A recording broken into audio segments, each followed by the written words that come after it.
Hi, I'm Em Rusciano. I'm a writer, singer, and stand-up comedian. And perimenopause is kicking my ass. So I decided to do something about it. This is Rage Against the Vagine.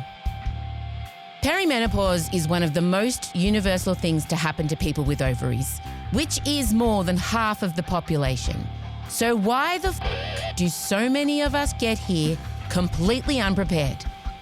This episode is about the silence, the shame, and the broken systems that never made space for us in the first place. The paternalism in healthcare, which saw women's experiences as somehow less important than men, or that men occupying a kind of a universal figure in terms of how we develop treatment and therapies. This is the horrible thing. At this time, a lot of women were carted off to psych wards because their husbands could sign their lives away, essentially, which is utterly disgusting. And, you know, some of them were lobotomised. Well, women are retiring 7 years earlier than men, and we know that they're retiring 12 years earlier than they want to. Rage Against the Vagine is proudly brought to you by What If. It's Aussie for travel. Rage Against the Vagine was recorded and edited on the traditional lands of the Wurundjeri Woiwurrung people of the Kulin Nation. We honour the cultural strength, sovereignty and resilience of all Aboriginal and Torres Strait Islander peoples and acknowledge their continuing connection to land, sea and community. Why the didn't anyone tell us? Well, I think one of our Rage committees summed it up pretty perfectly when they answered one of our call-outs. They wrote, "I'd just say that Australian and Western culture is misogynistic AF and would prefer women to shut the up in general and for middle-aged women to disappear in particular." Never a truer word. I'll be honest, I thought this episode was going to go hard on our white-knuckling mums and grandmas for not telling us. Or maybe I'd rage at the GPs who keep handing out antidepressants with a cursory smile. And yes, whilst both of these cohorts do get a mention, the truth is, none of that is really their fault. They're just as caught up in the patriarchy as we are. Like, have you ever sat in a doctor's office, eyes twitching, skin on fire, brain in a blender, and thought, why the is no one talking about this? Because same. Turns out it's not just you. Most women have no idea what's happening to them in perimenopause until they're already knee-deep in rage, exhaustion, and existential dread. A 2023 HCF study backs this up. More than 70% of Australian women over 45 feel unprepared for menopause. And the problem isn't just patience. In November 2023, the Senate launched a national inquiry into menopause and perimenopause. What they found was staggering. Many GPs report only an hour of menopause training in their entire medical education. An hour. No wonder so many struggle to recognise symptoms or treat them with confidence. Apparently, the medical profession missed the memo that half the population stops ovulating eventually. But here's the thing, it's not just bad luck. It's not an oversight. It's simply another system that was never built for us. Medical research, built on male bodies. Workplaces, built for 1950s men in suits. Social value, based on youth, productivity and being f***able. And the minute we stop making babies, the world stops making space for us. Oh, and the word hysteria comes from hystera, meaning uterus. And yes, hysterectomies were originally done to cure women of emotional problems. Even lobotomies were dished out to menopausal women who dared to feel too much. So no, it's not that we weren't paying attention, it's that no one ever planned to tell us. Because if we understood our power, our rage, and our resilience, well, that would be a problem for a system built to keep us small, quiet, and compliant. In this episode, we're diving into the shame, the silence, the erasure, and the truth behind why this has all been swept under the rug for so long. So buckle up, because once you see it, you can't unsee it. And it does beg the question, if menopause happened to cis white men and testosterone fled their body and affected their brains, bones and libidos, what would be different? So we asked the experts and made a kick-ass music track to share a little montage I like to call men would have fixed this already. No, I think if it affected straight, white, cis males, I think it would be, universally available and probably fixed rather rapidly. If dudes had to go through this, it'd be a lot better than a symptom score. Well, we wouldn't be having this podcast because it would be everywhere, like a poster. You could get estrogen from a vending machine. Yeah. You just slap it on. It would be in the water supply. You would be able to go step into a public shower and you would bathe. Just a spritz. It would just, Hand sanitizers and estrogen. They'd have like little Tesla charging 100%. stations across the 100%. city. Just be standing there, just jacking up again. Dicks in the 100%. socket. Dick plugs. just like glory holes, but for testosterone. I know. If perimenopause was something that men were experiencing, we wouldn't be having this discussion right now because it would have all happened decades ago and it would have been all quite normalised by now and dealt with, and there'd be loads of services out there, right? Yes, Dr. Kelly Teagle, founder of WellFem, there would be loads of services out there. Loads. No one would be writing articles titled, "It's just a natural part of ageing," with the subheading, "Shut the f*** up, you old hag." Anyway, that little montage we just played, I love it. I love a good rage remix with our amazing experts and special guests. And yes, I know it's unconventional to play audio without naming every voice, but if I stopped to lovingly introduce each one, the energy would flatline. So check the show bio and follow every one of them because they're all absolute legends. But back to the big question. Why the f*** did no one tell us? I've got theories. Oh, I've got theories. Theory 1, once our ovaries retire, patriarchy starts returning our medical calls. Theory 2, the minute we stop being baby makers, we're treated like we've expired. Aging isn't allowed, and value is tied to youth, not wisdom. Theory 3, a midlife woman who's hormonal, opinionated, and not trying to be f***able, society would rather shove her off a cliff. And if my theories feel a little rage-fueled, that's because they are. But I also spoke to someone with a cooler head and a sharper lens. Enter Dr. Karen Drysdale, a senior research fellow at the Centre for Social Research in Health at the University of New South Wales, to explain why perimenopause has been invisible in culture, conversation and media. Because I swear I'd never even heard the word perimenopause until a few years ago. And now we're told it's just some trendy fad we're making too much fuss about. Karen, take it away. The term menopause is really socially laden. It comes with all this baggage, all this kind of social scripting. It's marked as the decline of reproductive capacity, the end of sexual citizenship. The loss of youthfulness and femininity. Why didn't our mothers talk about it, or why wasn't it covered in health class at school? Why now are we only hearing this term? Sure. Look, the simple answer to that would be both a combination of the paternalism in healthcare, which saw women's experiences as somehow less important than men, or that men occupying a kind of a universal figure in terms of how we develop treatment and therapies. And also, I guess the second thing is around stigma and shame. Menstruation for people who menstruate can be a source of shame. It has been stigmatized by society, by men going, ick, I don't really want to, I don't know about that. I don't want to know about that. Let's put you somewhere away while this unfathomable thing that's happening in your body takes place, and then you can return back to public life once it's done. That's the really simple answer. Yeah. I would also say that, it's clear that menopause is having a moment right now. And it's becoming much more visible and much more talked about. But menopause has actually always been there culturally and socially. There are these kind of symbolic figures of the postmenopausal angry woman, or the crone who's, diminished estrogen has changed their attractiveness and whatnot. Yeah. But also, there's also been lots of sort of what we call counter public health measures where people have been discussing it, just not in a really public domain.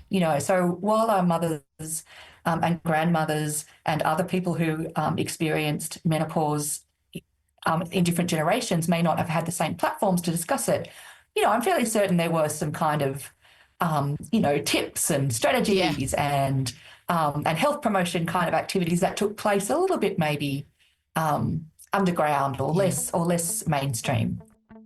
Imagine the soy and linseed recipes flying around the blogs if our mums and nanas had the internet. And yeah, I get it. We aren't the first to go through it. And generations before us had their own ways of sharing tips and tricks. But let's be real, they were also living in the era of lobotomies for emotional women.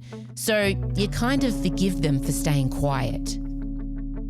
And I just can't shake a feeling there is a little lingering boomer internalised misogyny hangover among some of our experts, researchers, even social commentators of that age. This vibe of, oh, just get over it, which is disheartening.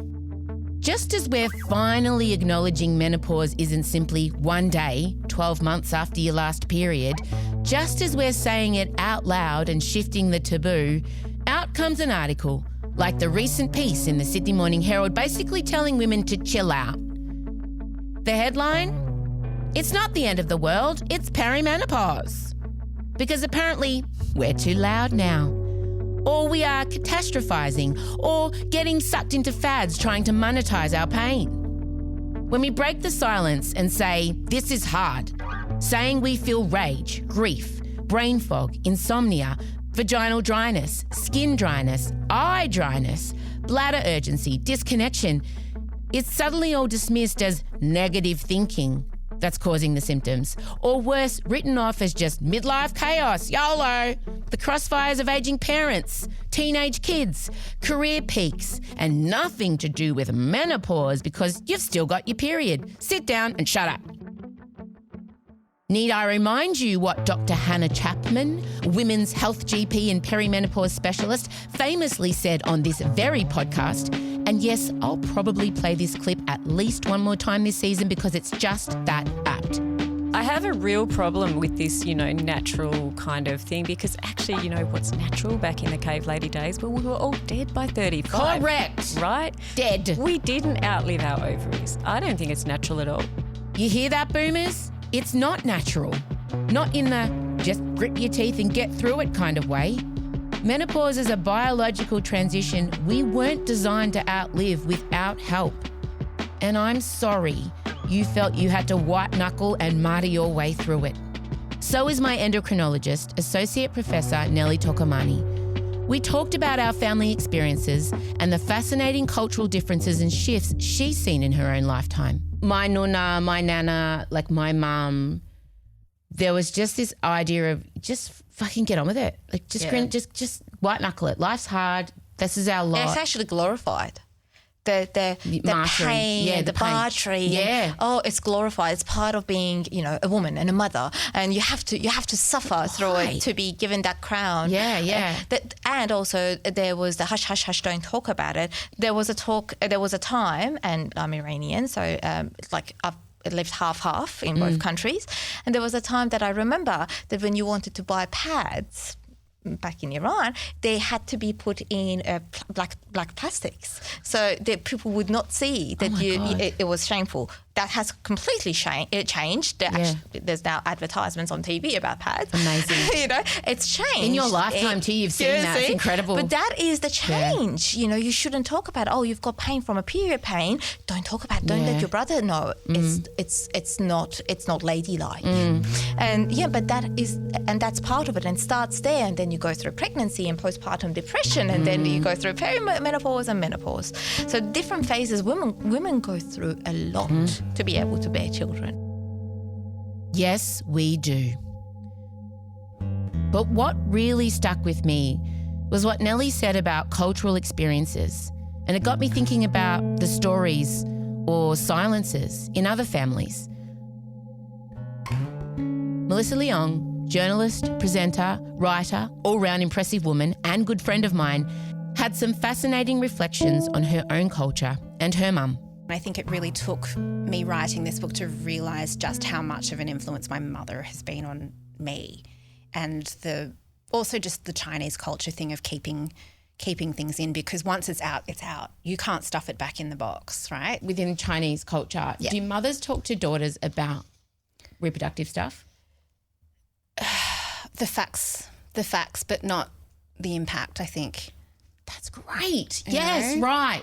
I think that's the way it is. It's like, this will happen to you, but not this is how it's going to impact you emotionally. It's not about how you're going to feel, but more this is going to happen to you. And fact over feeling. There are many things that aren't mentioned in an Asian household. Mental health in general. Culturally, yes. No. Let's talk about yes. No, mental health health in general, unless there's a really dire, obvious situation, no one's talking about it.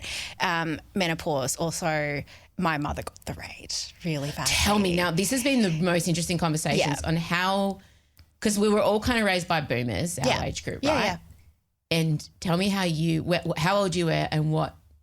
I mean, now you have the language for it, but at the time, you did not have the language for it. No, I just remember a lot of slamming cupboards. And my mother is not an angry, vocal woman like that. She's a feisty woman, but she's not like that. And the rage really hit my mother. Hit the rage music, Zeke. I feel another supercut coming on. Melissa's story is the perfect segue. It's time to talk mothers, their deafening silence, and the mother wound. Over to the Rage Committee and some of my mates to share what they learned from their mum's peri era, otherwise known as the cupboard slamming years. My mum is useless because she's a bloody boomer and doesn't speak about anything like that. Mum is a 90-year-old Italian nana, so it's just one of those things that we never spoke about. She would never speak about it. No. Never. Same. So that generation they weren't allowed, I don't think. Does she never said that so much. I do. I feel really... I do. I feel sad for my mum. I feel really sad too because they got through it alone. I don't think they talked to other people. I was quite sad for her because she was quite angry and depressed and just maybe couldn't cope. Yeah, I do remember her becoming more moody and volatile. It completely changed her entire personality and it very much affected me. I remember when I was in my teenage years and my mum was going through perimenopause and thinking that she was losing her fucking mind. I just thought that she was a crazy person and I have cried so many tears thinking back on that time. Can relate. That whole just get on with it mentality, sure, they did, but at what cost? It didn't serve them. And it sure as hell didn't serve us, as we're finding out now. You're very welcome, therapists.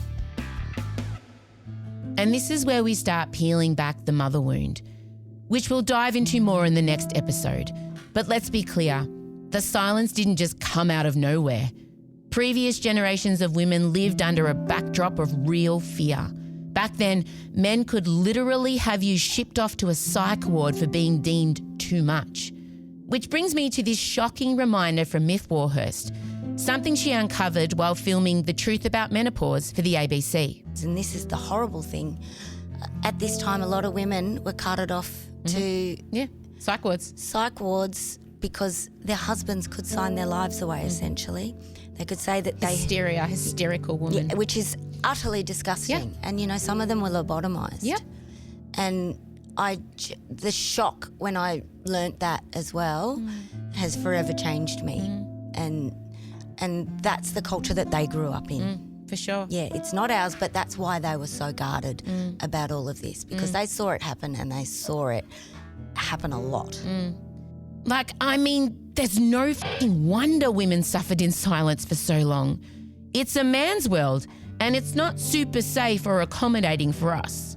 So no wonder our mothers and grandmothers kept their mouths shut. They'd seen what happened to women who dared to speak too loudly or break down. But silence didn't just live in families. It's baked into our medical and research systems. And the shittiness continues to this day.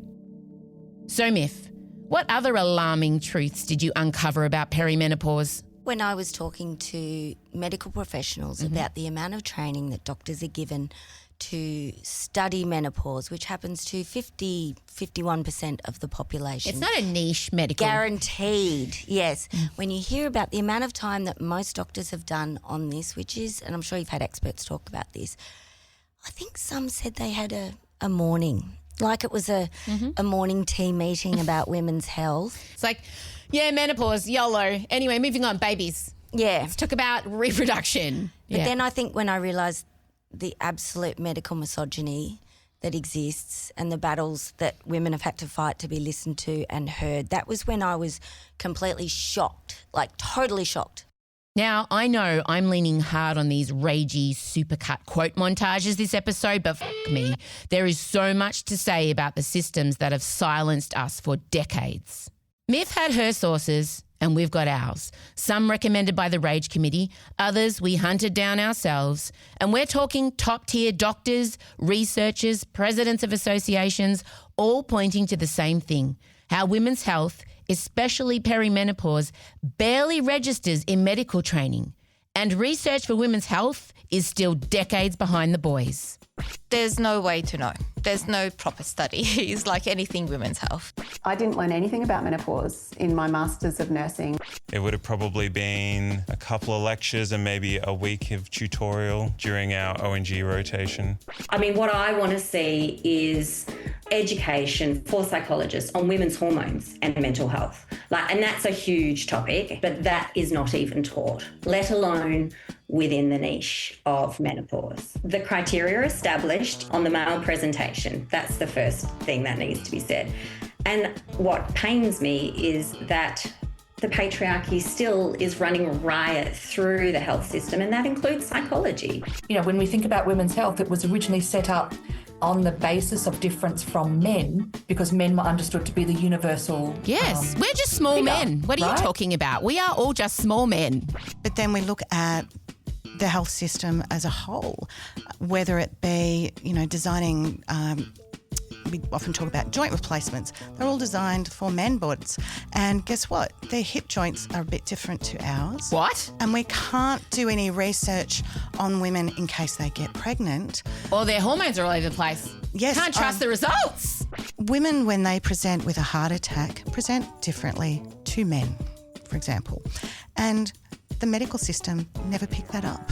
I think that there definitely is this historical misogyny that's in the medical profession. You go to a GP and they're undereducated because that's the medical system, not by fault of the doctor, but by fault of the medical system. If there's not sufficient studies, awareness, and it's not taught to doctors, how are we going to help women? We need to say this out loud. Even when there is research done on women, it's often weaponized, used as a reason to tell us to settle down, to not be dramatic. You don't always need a blood test to validate a person's reality. Psychology has proven for decades that lived experience is valid data. Qualitative, yes, but powerful. When you strip empathy out of science, you miss what can't yet be measured. So people like who are in research and they're professors, they treat you humans as data points. We're not data points. I think what we need to do is we call something called a nomenclature, which is how do we identify a group of symptoms so we create something. And we do this really well in psychiatry. Because psychiatry, there's no blood test. No. I think with science, we can question and say, okay, we're learning more from listening. So listen with curiosity, treat with compassion. And then you go back to the drawing board and say, okay, we all have blind spots. Right? So when I'm designing something, when I'm looking for something, so when men are probably looking at women's health, they'll have blind spots. They don't have a vagina. It's the obvious same thing. Ones, yeah. I don't have a penis. And so if I'm designing something to the best of my intention, I may miss the lived experience of having erectile dysfunction. So when you're asking questions in a study, they stem from lived experience of your own 100%. or the people when you're listening to them. Yeah. And then, so when we're looking at outcomes of research and studies, you have to ask the right question in the first place. So sometimes if you're asking the same questions which are wrong and they're missing the point, the outcomes keep being the same. Science isn't our enemy. We need it desperately to call out snake oil, to push back on predatory pharmaceuticals, beauty, health and fitness industry nonsense that preys on women. But science with no empathy, science that sneers at what it can't yet measure, that's just not helping. We're not catastrophizing. We're not trying to trend for clicks. We're just asking science to listen with curiosity, the way Dr. Fatima says, and to remember just because you can't measure it yet doesn't mean it's not real. Dr. Kelly Teagle from WellFem gets it. She sees the medical misogyny and knows that real care means looking at the whole picture data, hormones, lifestyle and context, and actually listening. I think that there definitely is this historical misogyny that's in the medical profession, and you know because of the fact that this is so broad, as we've just discussed, you know, the range of symptoms is so broad, there's this tendency for very paternalistic, patronising segment of the medical community to be sort of, you know, thinking that it's being catastrophized, you know, that the woman's catastrophizing her symptoms or whatever. My messaging to women is, you know, I don't know how much of what you're telling me is related to hormonal changes, because there's definitely going to be an influence there, but we don't know how much the hormones are influencing your circumstances, you know, compared to, say, your crappy marriage or your really difficult teenagers or your aging, dying parents or the job that, you know, is really, really stressful and all these other things that are impacting on your symptoms. But what we can discuss is a range of different options that, you know, if there is a hormonal component going on here, if there's some hormonal instability that's impacting on your brain chemistry, what range of options are there that would be low risk to try and just see how far that gets us. And then that'll give some clues, you know. So it's all about, and this is why it takes so long to do these kind of consults properly, because we have to kind of find, you know, the middle ground there on what's the right approach, and negotiate that for the individual woman, like what are her needs and expectations, what's her treatment priorities. What Dr. Kelly says about the paternalistic streak in medicine is painfully true. Perimenopause brings a messy mix of symptoms: rage, brain fog, insomnia, symptoms that don't have neat blood tests or tidy diagnostic boxes, and yes, they overlap with a heap of other conditions. Add midlife chaos, aging parents, teenagers, careers, marriages, and it's no wonder women feel like they're unravelling. When we say we don't feel right and the response is, shh, the data doesn't add up, computer says no, that attitude helps no one. It hurts vulnerable people and it ramps up shame and silence. And I promise we have some solutions heading your way. In Ep 5, we speak to navigating the medical systems, and in Episode 6, we'll speak with the Minister for Women, Senator Katie Gallagher, about what's being done to fix these systemic failings and whether we can truly hope for meaningful change. Speaking of hope, here's Dr. Yvonne McCartney from Menopause Health Geelong, nominated by the Rage Committee, answering the question of if she thinks things are getting better. I think you sort of have to go through the trenches before, as I say, you get that re-emergence. Yeah. So at the moment it is like menopause sucks, it's crap, who would want to do it, you're old. But there is, unlike before, there's like, well, we can do something about that. Totally. And then when we hopefully get to a point where I'm going to get through this because I'm getting to a better point, I'm going to get to Yvonne 2.0 on the other side of that. Totally. Like our brains are undergoing a pruning process to get us there. But during that time, it's just really disruptive. We're getting a leaner and meaner brain that will set us up for our next chapter of life. It happens in adolescence, it happens postpartum, and it's happening now. Yeah. And we will be better for it. We just need to support women around it. An interesting thing, Dr. Lisa Mosconi is a prominent neuroscientist that demonstrated that the brain has estrogen receptors. Anyway, in her research, she showed that during menopause, a woman's brain just goes down to the functioning of a man's brain. So maybe we should have more sympathy for men. I don't know. They're dealing with these brains that are just like... But I always say, poor men. Poor men. I always say it. We're in the trenches. Our brain is being pruned and no one prepared us for this. So now we prepare for each other. We share, we rage, and sometimes we retreat to recharge, because you can't fight broken systems on an empty tank.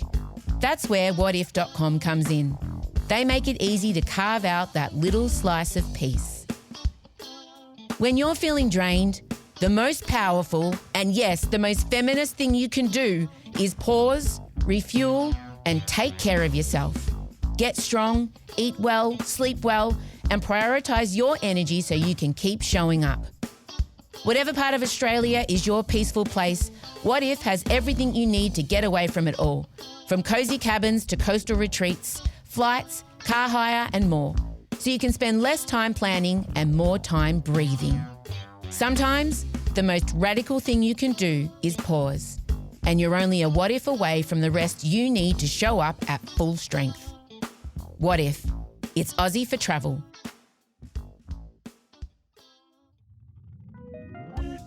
Okay, reset. Let's talk about another system that's not working for us: workplaces. Most workplace policies are still built around male life stages: early career, growth, retirement, midlife female experience, hashtag not safe for work, as in not at all safe for work. And yet, perimenopause hits right at the peak of many women's professional and caregiving load, raising teens, caring for ageing parents, and managing high-pressure roles. Brain fog, fatigue, hot flushes, insomnia, these symptoms impact performance. But instead of being supported, women are retiring 7 years earlier than men, and we know that they're retiring 12 years earlier than they want to. That's Will Strack, a self-professed triple threat: lesbian, feminist, trade unionist. She's a powerhouse in this space, fighting for reproductive health rights in the workplace and taking on the patriarchal systems that still shape modern work. Will's mission? To break the silence and make sure women and anyone with ovaries are supported, not sidelined. It's a manifestation of a broader problem, which is that perimenopause and menopause has been invisible in society. Mm-hmm. Workplace structures in particular have been built by men for men. Historically, we've inherited systems and structures and ways of doing things that the patriarchy designed. Correct. Yeah. All right. And that's an inherited thing. And so it takes a while to shift that. And I think about my mum worked from the time that we came to Australia. My mum worked, but she didn't have what I would describe as a career. That was not, she worked the whole time, but it was not within an environment where there was a career. You have to think about the fact that women in the public service until the 1970s had to retire when they got married. They were forced to retire. So our structures, it takes a while for that to shift. And I think women are only now starting to understand that the workplace structures are the problem. Not like leaning in isn't going to fix things. Fucking leaning in. We have to do some structural change, and it's not our problem. It's the systems and structures that aren't built for us. And I think that that's good. Workplaces are still in the process of adapting to what it means to have women there. It's still structured. The women are still adapting. The internalised misogyny. Yes. Often my biggest opponents were other women. Yes. Well, yes, I have bargained for maternity leave in workplaces where some of the women have said, I didn't get that, so why? But the conversation I have with those women is to say, look, in the 1970s you would have had to stop working when you got married. You got to say, look, I'm so sorry. Right? Yeah. So, and other women pushed to change that. And that changed, and there were, so we have to always keep pushing because that's how we make it better. That's the only way we make it better. So that's part of, and I agree with you, that's part of the conversation that we're having in workplaces, and that's why that conversation is so important. And we do, like I've got a kit with me, which is the kind of bargaining kit that we do. There are two parts of it. One is how do you start a conversation about this in the workplace? How do you? You talk about fairness, you talk about what's happening. You ask questions. Questions is good. Like, what do you think about this? Did you know this? You get a bunch of women together, I will guarantee you that at some point someone's going to say our uniforms aren't good. There are workplaces where there are no women's toilets still, right? Now imagine that if you are perimenopausal, right? So there are layers of what we fight for to make it more comfortable for women in a variety of workplaces. Learn more about Will and the online kit she referenced in the show notes. I want to introduce you to another super impressive woman at the forefront of making workplaces better for women going through peri.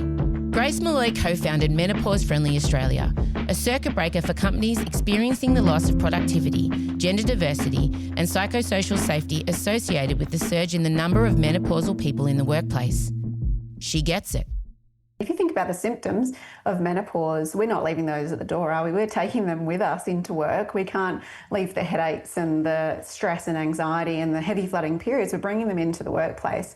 And if we are then going into a workplace where we can't talk about that or we aren't able to ask for what we need, if there's not psychological safety or understanding, that means we're going to struggle in silence through them. And even just that silence of trying to hide something impacts on women. But the statistics and the data is evolving, and we're seeing more and more of that in Australia, showing that women are scaling back their careers. So 1 in 4 women say that they have thought about leaving work due to their menopause symptoms. And we do know that that costs not only them personally, but also the economy financially and women in leadership. I mean, I was actually quite shocked when I learnt that 45% of women who retire before 55 say that their own health is the reason. Jeez. And if you think about all the things we're doing to try and get more women into leadership, which we are failing at because still 9 in 10 CEOs of ASX 300 companies are men, 92% of the pipeline roles are filled by men. We need to do something differently, and this is something we can do something about. Health is something that we can raise awareness for. We can help people to get that information on how to have a better time. And I think the first step is the quantification, which we're seeing more research coming out showing how much it's costing the economy and in costing workplaces, so that people do take action to prevent women from leaving or scaling back or not putting their hand up for promotions. But workplaces weren't designed for women. You know, we've only been in the workplace, now for a few decades properly. So we do know that workplaces do need to adapt some of those ways of working to make it easier for women in all stages of life. Such interesting chats with Will and Grace. Yeah, I know, but I know there's a show and it's probably very distracting, and the fact that I'm not acknowledging it, I'm acknowledging it, like, yes. And I've just realised now as I'm reading the script, they're Will and Grace. But let me tell you, they are not Will and Grace.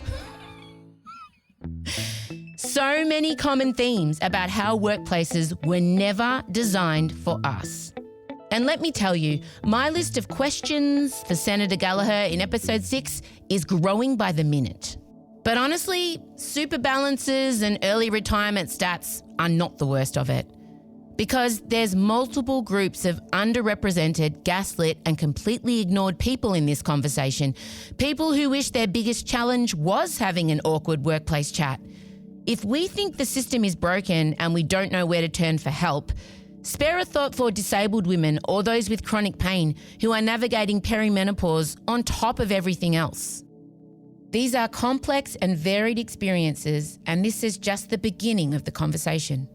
I've found, there's many reasons why menopause is the most debilitating thing I've ever been through, and I think it's the pain.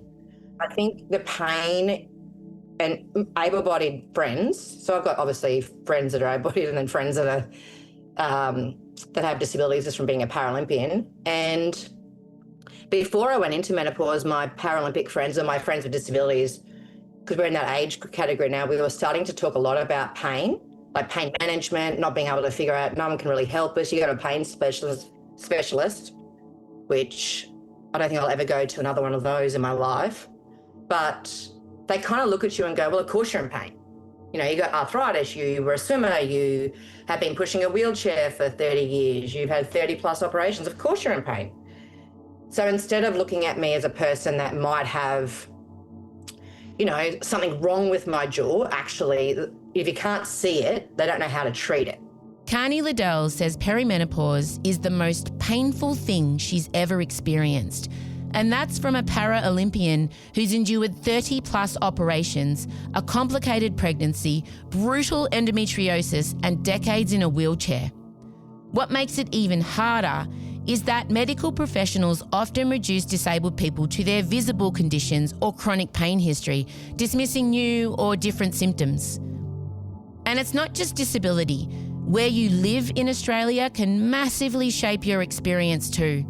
For rural and regional women, there's a whole other layer of challenges, as Dr. Nicole Higgins, who runs a clinic in Mackay, Queensland, explains. For rural and regional women, it is very different. There is a sense of stoicism. Yes.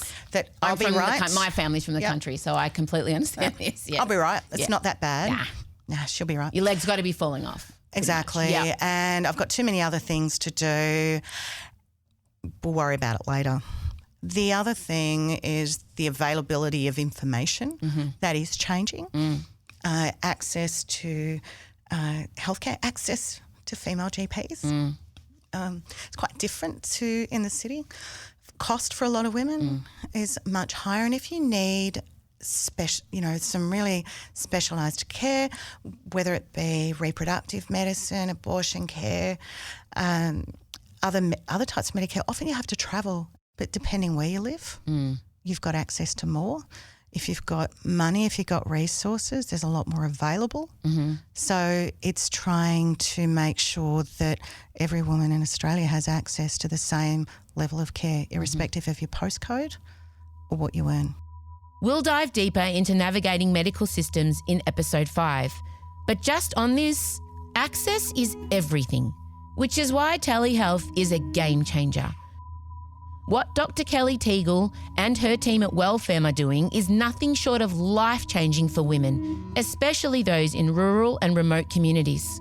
It's just about access, like pure and simple. It's access, it's choices. The reason why I felt strongly about it when I started doing it and had to persist with all those issues to do it was, I knew how hard it had been for me. So I went through an early menopause at around age 42 and I was a single mum, a busy GP. I actually did not recognise what was happening to me at the time. Really? That's so interesting. I know. As a women's health doctor, I did not recognise it because I had a Mirena in, which meant that I didn't have periods anyway. And I just didn't know what was going on. It wasn't until I started to get hot flushes, actually, the classic symptom, that I put it together. And knowing how difficult it was for me to recognise, I thought, well, what about all those other women out there who don't have any kind of medical training, and particularly the ones that are in rural and remote areas who don't have choice of doctors and services to go to? How are they going to get this information? So it was all about access. And like I said, why should people have to drive hours and hours and hours to see me for a consultation I could have done over the phone? So, that there are barriers still in place, which is a real problem for women. But, they've got choices at least. Choice is powerful. It's a game changer. But choice isn't something that's been equally extended to all women and AFAB, especially those from the First Nations community. Here's Professor Odette Best, the Pro-Vice-Chancellor, First Nations Strategy at the University of Southern Queensland. And I must admit, as a whole, perimenopause and menopause is not spoken about very well within Indigenous spaces. And what I mean when I say that is, fast forward up until last year in 2024, I started to do some scholarship, I want to call it, because it's not research technically, it's scholarship around perimenopause and menopause for Indigenous women. And we looked at the Aboriginal medical services right across Australia, 142 of them, and we looked at outward-facing resources or services or clinics for menopause and perimenopause for Indigenous women. And out of the 144, we found one outward-facing that had anything on it about what could be perceived as perimenopause or menopause, and they called it the change of life, because that's often how older women refer to it. So we don't have resources for menopause and perimenopause for Indigenous women within our ARCHO sector. The other piece of scholarship that we did was we looked internationally and we did what's called a scoping review around what services or what were the experiences for global Indigenous women. And that was kind of like even more alarming in some respects, in that we only found 10 papers globally that had been written that spoke to or spoke about Indigenous women and menopause and perimenopause. There was only one, what you would call a study that was done in Australia, which was about 14 years ago. It was done from Western Australia. It was a really small, incredibly small cohort of Indigenous women. And the P word, meaning perimenopause, wasn't even spoken about. So there has been no research that looks at that stuff around the diversity of Indigenous women that you just spoke about, Em. We're not homogenous, we're not all the same. And many of us argue that Australia as a continent was multicultural way before non-Indigenous people even arrived on our shores. So we have got many, many differences in our experiences of perimenopause and menopause as Indigenous women. but the dearth of research that has occurred in Australia is appalling. So to answer your question, we actually really don't know what Indigenous women are experiencing with their menopause and perimenopause, because there has been no work that is done on us. And even our tools of diagnosis, like the Green Scale, which gets used to diagnose a lot of, women, non-Indigenous women, there's no cultural context to that. So the holes for us as Indigenous women are enormous. They're out there, they're everywhere, and we have been completely rendered invisible within this space. Not only are you working in Indigenous health justice, you also have powerfully called out how trans men are made invisible in menopause discourse. Oh, yes. Oh, yeah, very, very much so. I tried to find stuff on trans Aboriginal men and menopause, perimenopause in Australia right throughout last year, and it just actually wasn't there. And interestingly, there wasn't much full stop, not only for Indigenous, but for trans men full stop, like talk about being rendered really invisible. Trans and gender diverse people's voices generally across the healthcare spectrum are often invisible, unheard, or just outright dismissed. Yeah. And so I think it's really important to actually hear from those folks about how they would like menopause defined in relation to their experiences and their preferences, and that we respond to that in a meaningful way. So we don't dismiss it, or we don't just say, well, then we won't call it menopause. You're on your own. That last voice was Dr. Karen Drysdale again, backing up Professor Odette's point about the invisibility of trans and gender diverse voices in this conversation. In fact, most medical conversations, really. And while I'm on a roll with pointing out gaps in these systems, let's add another: neurodivergence. Back to Associate Professor Caroline Gervich, a clinical neuropsychologist, Deputy Director of the Her Centre at Monash University and Head of the Cognition and Hormones Group, to remind us how little we know about the intersection of perimenopause and neurodivergence. The science, the research is lacking, so then it's not taught in any kind of clinical space because there's not the evidence base. Yeah. So we're catching up. There's really very little published. There's a couple of studies, and from what we know so far, I think that neurodivergent people experience more menopause symptoms. So your typical kind of hot flushes, night sweats, brain fog, mood symptoms. So it appears that there's more of those symptoms. And then there's also the exacerbation of some of the characteristics and traits of being ADHD or autistic person that seem to also be exacerbated around the time of menopause. That's what it's looking like. Honestly, that research cannot come soon enough. So what have we learned? That there are a lot of reasons why no one f***ing told us this little thing called perimenopause starts well before that one-day marker of 12 months after your last period. Patriarchy and both overt and internalised misogyny have kept it taboo for generations. And sure, if you're a battle-hardened boomer or one of the lucky ones who breezed through midlife with no symptoms, half your luck. But please, don't dismiss it. For so many of us, it's real. And for minority groups, it's not even on the radar. So can we retire the old chill out, it's just aging line? We don't need alarmism, but we sure as hell don't need to be silenced, shamed, or at the other end of it, commercialised and made to feel broken. I hope you have a greater understanding of why no one told us and the extent to which the systems really are broken, and that conversations like this are how we break the silence and change the systems. And we will change the systems. But first, we need to work on understanding ourselves and finding some empathy for who we are right now. That's where we're headed next. In episode 4, Why the don't I feel like me anymore? A raw, unflinching dive into the identity crisis of midlife. Content warning, this one goes there. So many women like me are fighting for our lives every day. I'm scared. I'm scared every day that I'm not going to be able to do it. When that good woman persona starts to crack, you start to see authenticity. You start to see actually what's important to you. It's often been referred to as the hormone of accommodation and servitude. Shall we now vomit? Wow. We're seeing separations initiated by women. I think up to 70% are being initiated by women. Perimenopause just stretches you that little bit further and the ability to mask just goes. We're getting a leaner and meaner brain that will set us up for our next chapter of life. Please follow Rage Against the Vagine on your preferred podcast app. Give us a 5-star rating and a review, and share us with your friends. We need to get the message out to everybody who needs to hear it. This has been a Down the Hill Studios production, created and voiced by me, Em Rusciano, with my incredible team. Executive produced by Tara Carlon, edited and composed by Ezekiel Fenn.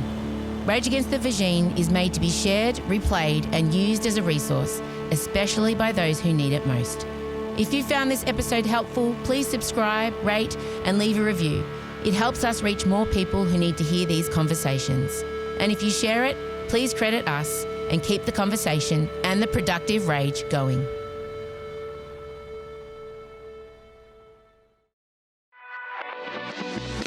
Release the rage with Emsolation. What a tease! Woo! Get even more Em Rusciano. I've been auditioning gynecologists for the girls. Auditioning by going to them themselves? I haven't literally been going in and saying, here you go, here's one that's at ground zero. What can you do for it? And her best friend since she was 11, Michael Lucas. I do not think it's the best soundtrack ever. Frozen 2 is the superior Disney soundtrack. For me... Beauty and the Beast. No. Oh, I was wrong. Has to be The Little Mermaid because... I see you. Part of your world...